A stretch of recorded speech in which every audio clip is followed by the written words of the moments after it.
Hello and welcome to कल भी आज भी रिवाइव। मैं हूं आरजे गौरव और आज के स्पेशल एपिसोड में हम बात करेंगे the great playback singer Mohammed Rafi साहब के बारे में।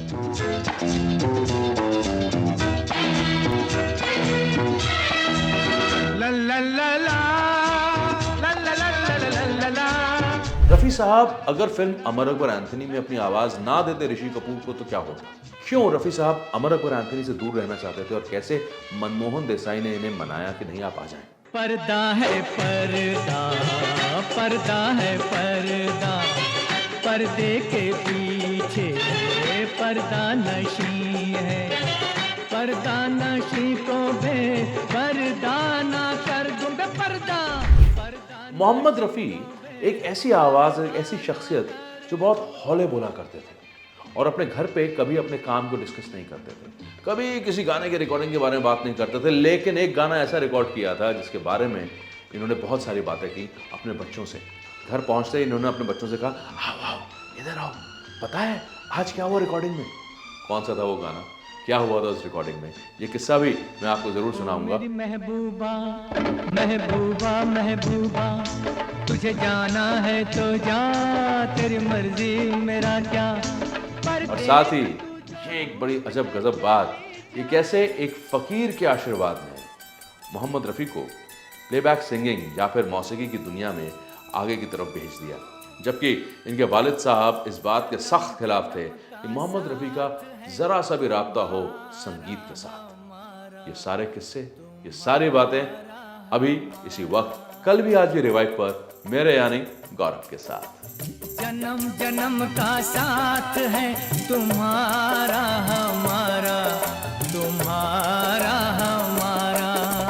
अगर न मिलते इस जीवन में लेते जन्म दोबारा, जन्म जन्म का साथ है तुम्हारा हमारा, तुम्हारा हमारा।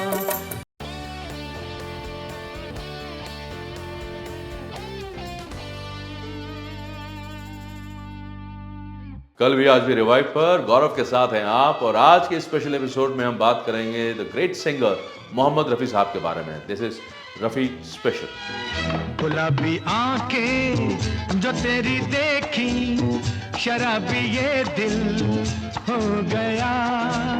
संभालो मुझको ओ मेरे यारो, संभलना मुश्किल हो गया। बहुत ही स्पेशल बातें रफ़ी साहब की ज़िंदगी से जुड़ी मैं आज आपके साथ बांटना चाहता हूँ। सोचिए, फिल्म अमर अकबर एंथनी में अगर मोहम्मद रफ़ी की आवाज़ ऋषि कपूर को ना मिलती तो क्या होता? अकबर इलाहाबादी की आवाज़ कोई और होता तो क्या होता? आखिर ऐसा क्या था कि मोहम्मद रफ़ी अपने आप को अमर अकबर एंथनी से दूर रख रहे थे? हुआ दरअसल ये कि एक वक्त ऐसा आया जब रफ़ी साहब को लगने लगा कि वो जो ये मौसीकी का काम कर रहे हैं ना, जो गायकी का काम कर रहे हैं, ये ठीक नहीं है, ये काम अच्छा नहीं है। और इंडस्ट्री में एक दौर ऐसा भी था जहाँ पे बहुत सारे म्यूजिक डायरेक्टर्स जो थे वो इन्हें कम बुलाते थे, है ना। वो जो पॉपुलैरिटी तो उनकी बनी रही थी, लेकिन नंबर ऑफ सॉन्ग्स जो थे ना वो कम थे, तो कहीं ना कहीं हल्की सी नाराज़गी भी कही जा सकती है। तो रफ़ी साहब ने साफ इनकार कर दिया कि मैं अमर अकबर एंथनी में काम नहीं करूँगा। लक्ष्मीकांत प्यारेलाल का म्यूजिक था। तब फिल्म मेकर मनमोहन देसाई पहुँचे। मनमोहन देसाई साहब का ये कहना था कि रफ़ी साहब के अलावा कोई और सिंगर ही नहीं, वो इतना प्यार करते थे मोहम्मद रफ़ी साहब की वॉइस से, कहते ये बड़ी एक डिवाइन वॉइस है। और ये गए और मनमोहन देसाई साहब ने कहा कि रफ़ी साहब अगर आप नहीं गाएंगे तो चिंटू की आवाज़ कौन बनेगा, अकबर इलाहाबादी की आवाज़ कौन बनेगा, आप नहीं हैं तो मैं ये फिल्म ही नहीं बनाऊंगा। अमर अकबर एंथनी मनमोहन देसाई के लिए बहुत ही इंपॉर्टेंट फिल्म थी, क्योंकि उसके बाद ही फिर उन्होंने आगे जाके और इतिहास रचा। फाइनली रफ़ी साहब gave in and he said कि ठीक है मनमोहन, सिंस तुम मेरे घर आए हो और मुझसे इतनी बात की है, मैं गाना गाऊंगा। और पर्दा है पर्दा, ये कव्वाली सामने आती है ना और गाई जाती है, और रफ़ी साहब आहा आउटस्टैंडिंग, लाइक ऋषि कपूर तो क्या लगे रहे हैं। और कोई भी कव्वाली का प्रोग्राम इस कव्वाली के बगैर कंप्लीट नहीं होता। पर्दा है पर्दा, पर्दा है पर्दा, पर्दे के पीछे पर्दा नशी है, पर्दा नशी को बेपर्दा ना कर दूं पर्दा, पर्दा नशी को बेपर्दा ना कर दूं तो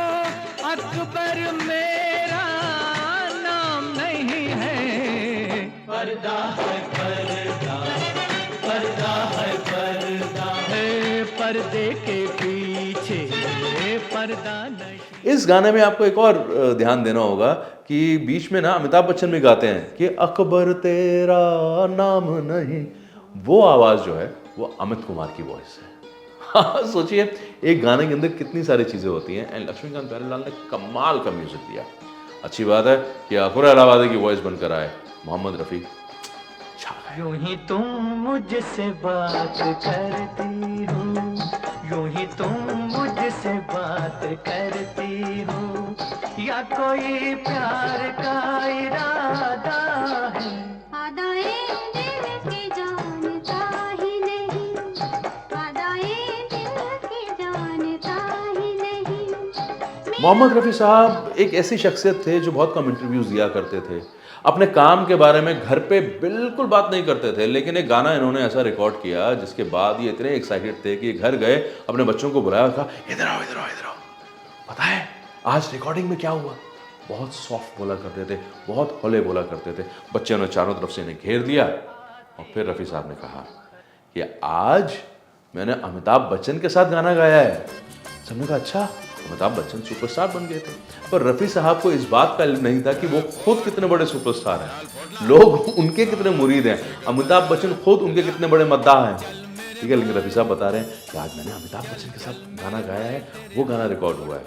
और ये किस्सा भी रहा कि जब अमिताभ बच्चन को पता चला कि वो रफ़ी साहब के साथ गाना गाएंगे तो उनकी तो रातों की नींद उड़ गई थी, अरे रफ़ी साहब के साथ कैसे गाना गाऊंगा। लेकिन गाना बड़ा अच्छा हुआ।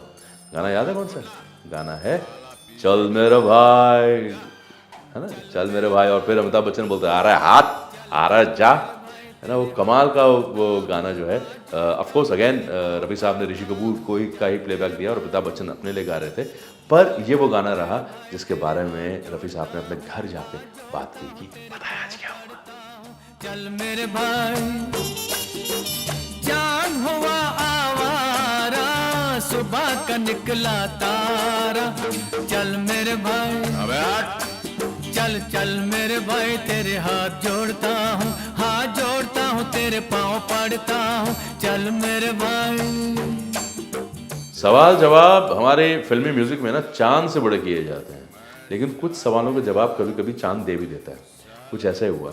एक गाना था जिसके ऊपर SD बर्मन साहब काम कर रहे थे और रफ़ी साहब को ही सिंगर चुना गया था कि भाई वही गाना गाएंगे, पर वो प्रोजेक्ट चला नहीं, फिल्म बनी नहीं, वो गाना डिब्बे में बंद था।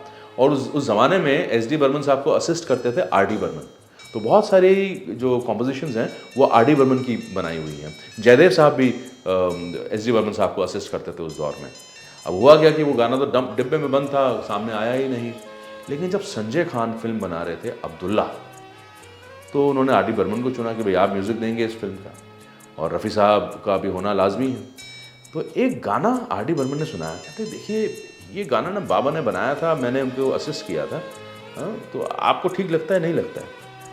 जैसे ही संजय खान ने उस गाने को सुना, उन्होंने कहा ये गाना ज़रूरी है, और ये तो रफ़ी साहब की वॉइस में करवाया गया था, अब इसे हम दोबारा क्रिएट करेंगे और रफ़ी साहब ही गाएंगे। और इस तरह से रफ़ी साहब का ये गाया हुआ गाना अमर हो गया। गाना कौन सा पता है? मैंने पूछा चांद से कि देखा है कहीं। हर गाने के पीछे कितनी दिलचस्प कहानियां हो सकती हैं, इसका अंदाज़ा लगाना भी मुश्किल है। मैंने पूछा चांद से कि देखा है कहीं मेरे यार सा हंसी, चांद ने कहा चांदनी की कसम नहीं नहीं नहीं। रफ़ी साहब के बारे में कई बार ये कहा गया कि भाई ये तो बहुत हौले हौले बोलते हैं, और किशोर दा के आने के बाद इनका टाइम थोड़ा डामाडोल हुआ, जबकि ऐसा नहीं था। किशोर दा और रफ़ी साहब के बीच कोई राइवलरी नहीं थी। रफ़ी साहब गाने गाते रहे और बहुत कमाल के गाने गाए, अवार्ड्स भी जीतते रहे। पर ठीक है, मीडिया बहुत सारी बातें करती है।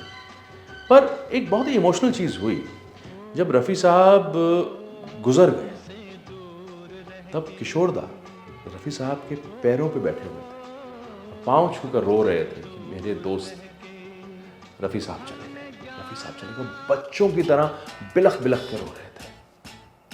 कोई सोच सकता था कि इन दोनों ने एक साथ वो गाना गाया है, जानू मेरी जान। मैं तेरे कुर्बान, तू मेरा मैं तेरी जाने सारा हिंदुस्तान, इस जोश में वो गाना गाया था। ज़रा सी हल्की सी झलक भी नहीं थी राइवलरी की।